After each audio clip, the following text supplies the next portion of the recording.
আসসালামু আলাইকুম। প্রিয় দর্শক, একজন সংসদ সদস্য এবং একজন এমপি তার আসলে কতটুকু ক্ষমতা, সে কি করতে পারে?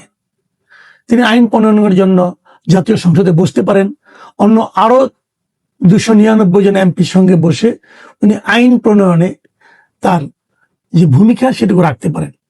কিন্তু তিনি কি একজন ওসিকে চাইলেই সরিয়ে দিতে পারেন? তিনি কি চাইলেই একজন সেনাবাহিনীর কর্মকর্তা, একজন মেজরকে চেঞ্জ করে ফেলতে পারেন?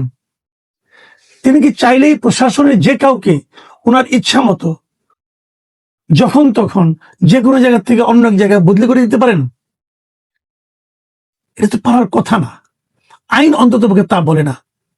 এই ধরনের চাওয়া মাত্র একজন লোককে সরিয়ে দেওয়া যায় একমাত্র যদি তার বাসার কাজের লোক হয়, থাকে সম্ভব যে তুমি আমার কাজের লোক, তুমি কালকে থেকে নাই, যাও এখান থেকে, বিদায় হও, এটা সম্ভব। কিন্তু একজন ওসি সে তো এমপির কাজের লোক না, একজন মেজর তো একজন এমপির কাজের লোক না। তাহলে এই ধরনের কথা যখন কোনো এমপি বলেন, তখন সেই এমপির এখতিয়ার, এমপির মানে সুস্থতা, মানসিক সুস্থতা এবং এমপির ক্ষমতার অপব্যবহার, এসব নিয়ে কিন্তু প্রশ্ন উঠবে। এমন একজন এমপি সন্ধান আমরা পেয়েছি, সন্ধান পাইনি, উনি নিজেই জানান দিয়েছেন যে উনি কত ক্ষমতাধর। তিনি হচ্ছেন জামাতে ইসলাম মনোনীত এমপি, উনি পটুয়াখালীর বাউফল আসনের এমপি মিস্টার শফিকুল ইসলাম মাসুদ। তিনি গত শনিবার দুপুরে বাউফল উপজেলার সূর্যমণি ইউনিয়ন পরিষদের সামনে ঈদ পুনর্মিলনী অনুষ্ঠানের প্রধান অতিথি ছিলেন এবং সেখানে তিনি বক্তৃতা দেন। এবং বক্তৃতা দেওয়ার কারণে তিনি যে কথাগুলি বলেছেন সে কথাগুলো আমি আপনাদেরকে আগে পড়ে শোনাতে চাই। আপনারা শুনুন কি বলেছেন। উনি বলেছেন এক পর্যায়ে 2 ঘন্টার মধ্যে ওসিকে চেয়ার থেকে সরিয়েছি, 2 ঘন্টার মধ্যে সেনাবাহিনীর মেজরকে চেঞ্জ করেছে এখান থেকে। এগুলো উনি করেছেন। একজনকে চেয়ার থেকে সরিয়ে দিয়েছেন, আরেকজনকে চেঞ্জ করে দিয়েছেন।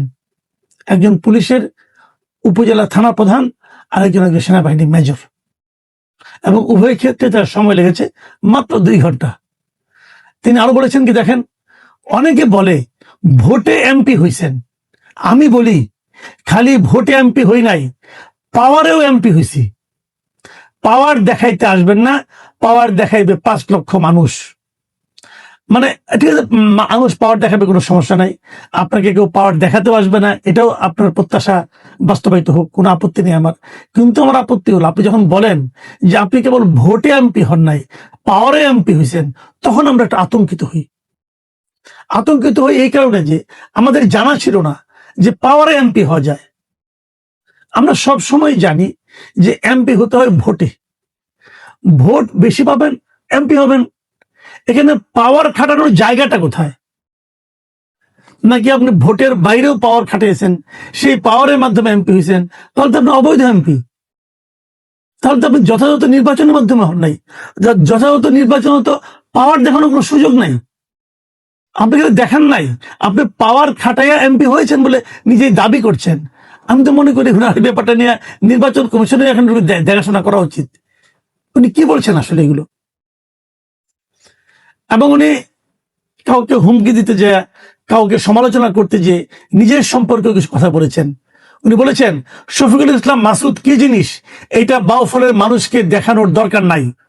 শেখ হাসিনার কাছে যাই না নিয়েন, শেখ হাসিনার কাছে জিজ্ঞাসা করে দেখে নিয়েন শফিকুল ইসলাম মাসুদ কি জিনিস। ভাই, শেখ হাসিনার কাছে পাবো কোথায়? আপনি যে শেখ হাসিনার কাছে জানতে বললেন, আমার খুব জানার ইচ্ছা আপনি কি জিনিস, কিন্তু আমি কি করে জানবো? শেখ হাসিনা তো নাই এই দেশে, সে তো ইন্ডিয়ায় চলে গেছেন। এখন শেখ হাসিনার কাছে আমি কি জানবো? আচ্ছা মিস্টার মাসুদ, আমি আপনাকে একটা কথা বলতে চাই। আপনার নামের সঙ্গে আমার নামের একটু মিল আছে, এই জন্য আমি একটু কৌতূহলী হয়েছি আপনার ব্যাপারে। শেখ হাসিনা যখন দেশে ছিলেন, শেখ হাসিনা যখন এদেশের প্রধানমন্ত্রী ছিলেন, তখন তাহলে উনি আপনার ক্ষমতা টের পেয়েছিলেন? তখন আপনি কি ছিলেন ভাই? শেখ হাসিনার আমলে আমি তো কখনো শুনিনি যে শেখ হাসিনা শফিকুল ইসলাম মাসুদের ভয়ে কাঁপছেন। তাহলে আপনি কি জিনিস আসলে ভাই, বুঝতে চাই। আবার আরেকটা যে উনি যে কি জিনিস এটা প্রমাণের জন্য আরেকটা কথা বলেছেন যে রাজশাহী বিশ্ববিদ্যালয়ে খোঁজ নিয়ে যাইনেন, ওইখানকার সবচেয়ে বড় সন্ত্রাসের কাছে জিজ্ঞাসা করেন শফিকুল ইসলাম মাসুদ কি জিনিস। মানে একজন সবচেয়ে বড় সন্ত্রাসী রাজশাহী বিশ্ববিদ্যালয়ে, তিনি জানেন যে আপনি কি জিনিস।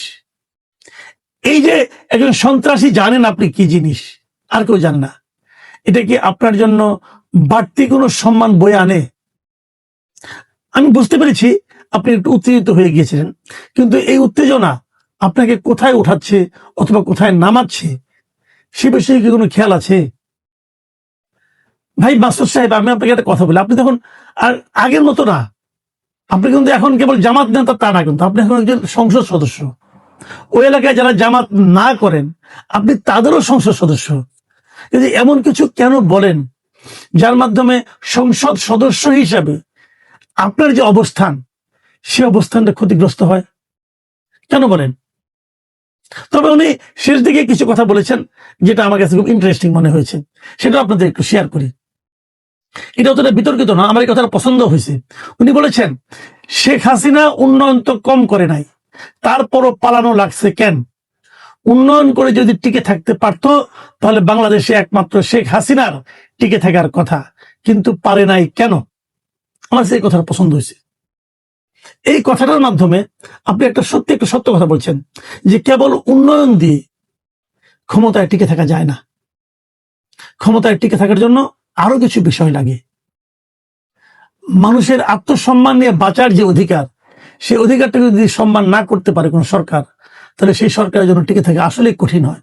যেটা উনি ওনার পরের সেন্টেন্স গুলোতে বলেছেন।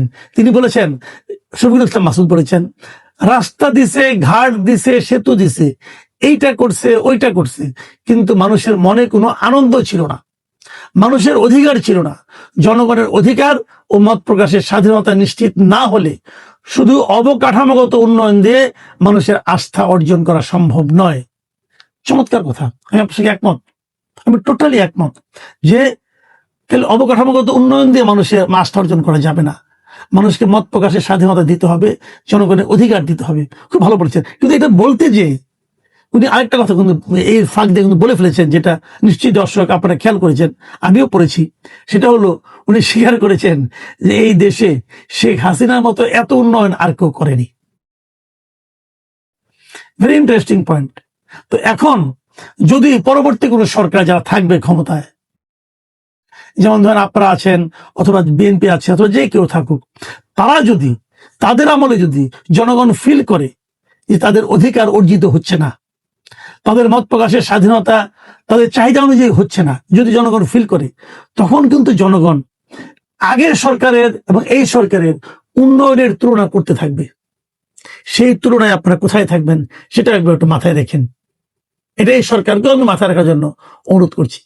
এই যে কথাগুলো আমি বললাম, এগুলো সুস্থভাবে যে কেউ চিন্তা করলে ভাববেন, একজন এমপি কি এতটাই মূর্খ, এতটাই গোয়ার যে এইভাবে কথা বলতে পারে? কিন্তু আমার এখন মনে হচ্ছে যে আসলে পারে। কেন বলছি, যে আজকে সোমবার বিকেল বেলার দিকে দৈনিক প্রথম আলোর পক্ষ থেকে শফিকুল ইসলাম মাসুদকে ওনারা ফোন করে জানতে চেয়েছিলেন যেগুলো উনি বলেছেন কিনা। তখন উনি বলেছেন যে আমার মরহুম বাবা, শ্বশুর এবং স্ত্রীকে নিয়ে যেভাবে মিথ্যা ও অশালীন কথাবার্তা সামাজিক যোগাযোগে প্রচার করা হচ্ছে, তা কোনো সুস্থ মানুষের পক্ষে মেনে নেওয়া খুবই কঠিন। তাদের উদ্দেশ্য করে কিছু কথা বলেছি, তবে অনেক ভালো কথাও বলেছি, তাও প্রচার করা উচিত।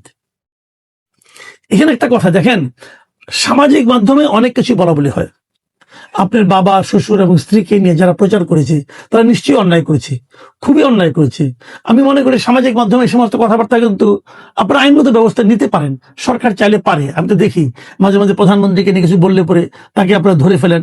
কেউ ধর্মীয় উত্তেজনা তৈরি করতে গেলে তাদেরকেও ধরা সম্ভব। তো এই ধরনের যদি কেউ মনে করেন যে তার ফ্যামিলিকে অথবা তার মান সম্মান নিয়ে হানিকর কিছু কেউ বলছে, তাহলে সেটা ধরে ফেলানো উচিত এবং তাদেরকে শাস্তির আওতায় আনা উচিত। এই সঙ্গে সঙ্গে আমি মিস্টার শফিকুল ইসলাম মাসুদকে আরেকটা কথা স্মরণ করাতে চাই।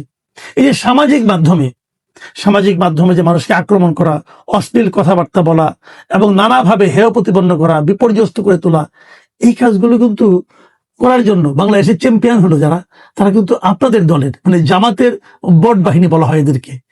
জামাতের বট বাহিনীর মতো এত পারঙ্গম এই কাজে আর কেউ আছে বলে আমার জানা নাই। তো যে কাজটা আপনার দলের লোকরা অথবা আপনার দল দ্বারা পরিচিত লোকরা অথবা আপনার দল দ্বারা নিয়োগকৃত লোকরা প্রতিনিয়ত বিভিন্ন জনের বিরুদ্ধে করে থাকে, যার শিকার আমিও হয়েছি বহুবার, যেটা করে থাকে, তাদেরকে থামান। আপনি নিশ্চয়ই বুঝতে পারছেন কেমন লাগে। তো তাদের এই বট আক্রমণের ফলে অন্য মানুষদের কেমন লাগে একবার ভাবার চেষ্টা করুন মিস্টার মাসুদ। কিন্তু যে কথাটা আমি বলবো, দেখেন, একজন সাধারণ মানুষ এবং একজন এমপি, এই দুজনের বক্তব্য কিন্তু অনেক পার্থক্য। সাধারণ মানুষের বক্তব্য এটা নিয়ে কিন্তু পত্রিকায় নিউজ হয় না। এই যে আপনি বললেন না, আমি তো অনেক ভালো ভালো কথাও বলেছি, সেগুলো কোনো বিষয় আসলো না, আসবে না। তো যে কথাগুলো আপনার স্বাভাবিক সেগুলো নিউজ হবে না, আপনার যে কথাগুলো অস্বাভাবিক সেগুলো নিউজ হবে। যে কথাগুলো আপনার বলা উচিত, যখন আপনি সেগুলি বলবেন তখন সেগুলি স্বাভাবিক কথা। কিন্তু যে কথাগুলো আপনার বলা উচিত না, যখন যদি আপনি সেগুলি বলেন, তখন আপনাদের অস্বাভাবিকতাই কিন্তু নিউজ হবে। এটাই নিয়ম। কাজে এই নিয়মে আপনার মানে অবাক হওয়ার কিছু নাই, এটাই হবে। কাজে কথা বলার সময় আপনি যখন এমপি হয়েছেন, বড় একটা মানুষ হয়েছেন, তখন আপনার প্রত্যেকটা কথা লোকে অনুবীক্ষণ যন্ত্র দিয়ে দেখবে, এটাই নিয়ম। তারা যখন এটা আলোচনা করে, সমালোচনা করে, আপনার বুঝবেন যে তারাই ঠিক করেছে, আপনি ভুল করেছেন। এবং আমি সেই সঙ্গে সরকারকে বলবো, উনি বিরোধী দলের এমপি হোক আর যে দলের এমপি হোক, একজন এমপি এ ধরনের কথা বলতে পারে কিনা, যে উনি একজন ওসিকে 2 ঘন্টা আমাদের সরিয়ে দিয়েছেন, একজন মেজরকে 2 ঘন্টা আমাদের সরিয়ে দিয়েছেন, এটা পারে কিনা, এটা নিয়ে আমি মনে করি তাদেরও একটু সমালোচনা করা উচিত। বিরোধী দলেরও সমালোচনা করা উচিত, বিরোধী দলেরও আত্মোপলব্ধি এ বিষয়ে হওয়া উচিত, আত্মসমালোচনা হওয়া উচিত। যদি তারা এটা অন্যায় করে থাকেন, শফিকুল ইসলাম মাসুদকে স্পিকারের উচিত সতর্ক করে দেওয়া, তার দল জামাতে ইসলামের উচিত শফিকুল ইসলাম মাসুদকে সতর্ক করে দেওয়া।